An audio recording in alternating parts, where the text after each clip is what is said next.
J'ai vu le film Before Midnight, l'acte 3 de la vie de Céline et Jessie. Le grain de sel de Claire. Vive le cinéma!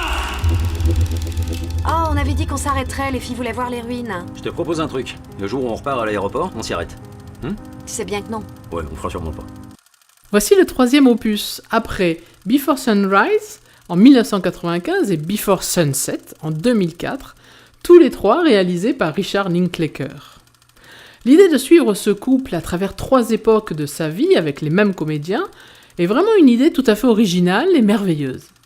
La rencontre fugace lors du premier opus, la nouvelle rencontre 8 ans après, et maintenant dans ce troisième Before Midnight, la vie commune avec 2 adораbles petites filles 8 ans après leur rencontre, lors de vacances sur une île en grec, en compagnie de quelques amis.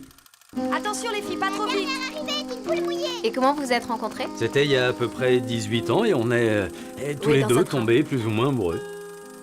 Et 10 ans après, on s'est retrouvés par hasard. Non, t'avais écrit un livre, j'en ai entendu parler, j'ai fini par le retrouver. C'est vachement romantique.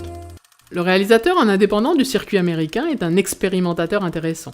Lui et ses 2 acteurs, Julie Delpy et Ethan Hawke, sont à l'origine de la réalisation du scénario. Ce qui donne en plus une touche de vérité et qui unit un peu toute cette petite famille de cinéma. Dans ce film, l'expérimentation a été orientée sur la partie tournage et mise en scène du film.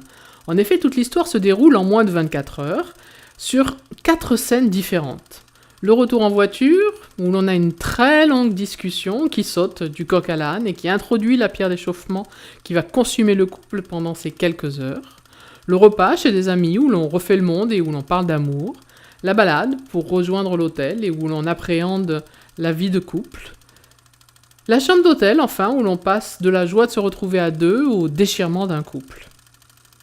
De fait, le film est très écrit, avec très peu de plans de coupe, essentiellement presque que des plans séquences. Et le spectateur a ainsi l'impression de côtoyer ce couple qu'il connaît depuis longtemps et d'assister à l'une de leurs scènes de ménage, avec un défilement en temps réel. Mais t'arrêtes pas de mater les filles. Je ne mate pas les filles, je leur fais l'amour avec mes yeux, tu vois. Oh, waouh.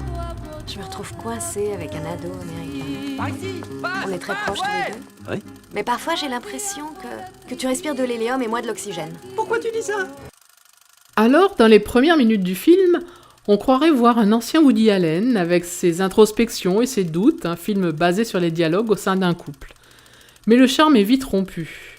Lorsque l'on reste dans la banalité des échanges du quotidien et que la grâce ne vient pas.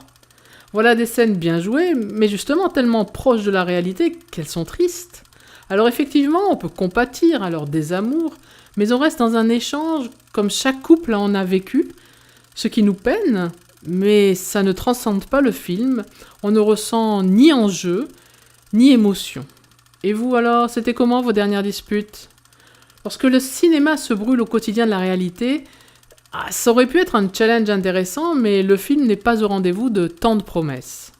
Allez, j'arrête mon cinéma comme disait papa et je vous souhaite une bonne séance.